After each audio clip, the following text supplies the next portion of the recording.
everybody. Jack Justice here.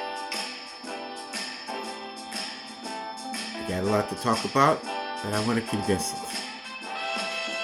It has to do with fascism. In fact, mega fascism is hitting on a nuclear thing going on here. That's what it looks like.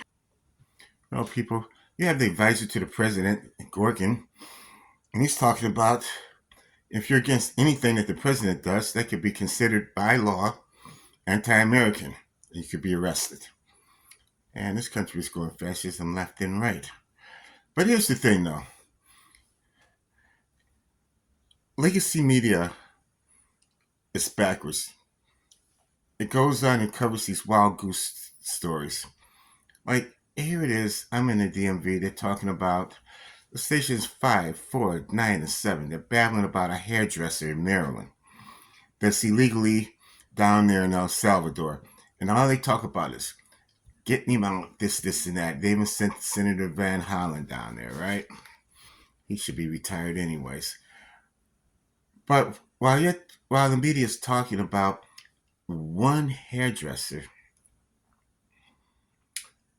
the Trump administration is dismantling the Department of Education, FEMA, and Consumer Protection Agency, and talking about wanting to, and figuring out a way to put the country under martial law. But yet, what does the media cover? What do they cover? A hairdresser. One hairdresser. I'm saying to myself, the country's falling apart when you talk about the hairdresser? Hell. You got Americans don't care. Americans, like, they think they're living the highest level of living in the world. No, you're not. Your roads are falling down. Boom. Hey, bridges are crumbling. Boom. Airplanes are crashing into each other. Can't take off the ground. All kind of wild stuff. And then the media babbles about one hairdresser, whereas all the departments are being torn down. And here, let me sum it up in words like this. All you mega people, you've been betrayed. Billionaires don't like you. Billionaires don't like me either. Because now, all the people that are getting laid off and all the people that are getting social services, now y'all know what it feels to be like a black person. That you get fucked around. A lot of you don't like it. You take to the streets crying and whining.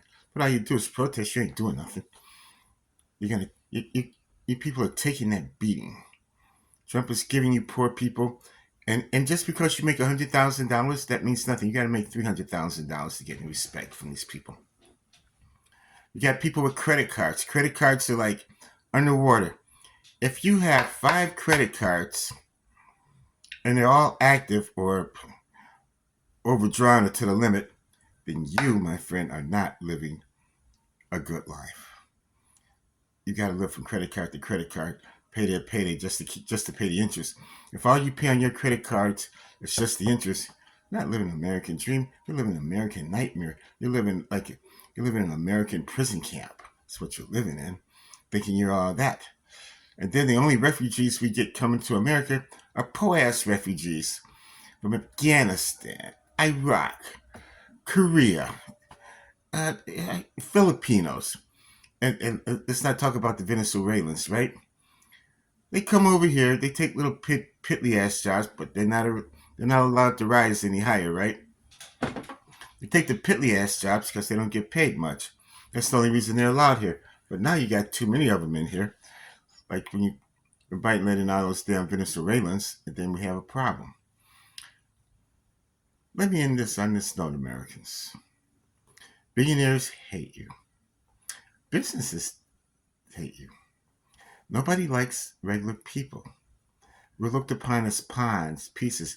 How much money can we get out of this person? Do we really need these people? Look, can AI do that job? If AI can do that job, why bother hire another person? Meanwhile, you got all these people in the streets that's unemployed. What are you going to do? What are you going to do? But, hey, most Americans go along with the program. They're over there sympathizing over a hairdresser. When your Department of Education is gone, FEMA's gone, but FEMA should have been gone anyways.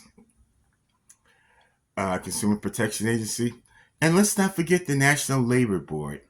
Yeah, I can see why I can see why Trump and Elon Musk went after the National Labor Board, because that has a lot of valuable, sensitive information. All the information of the people who lodged the complaint, or therefore you can get back at them, finances and everything.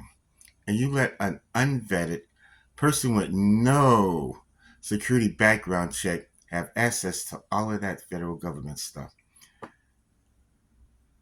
I don't want to hear about Chinese hacking American shit no more, because that's going to be us a straw man and a boogeyman. Elon Musk and his boys, they're doing a massive hack, and you have more to come. Hey, this is Bamsky. I'm out.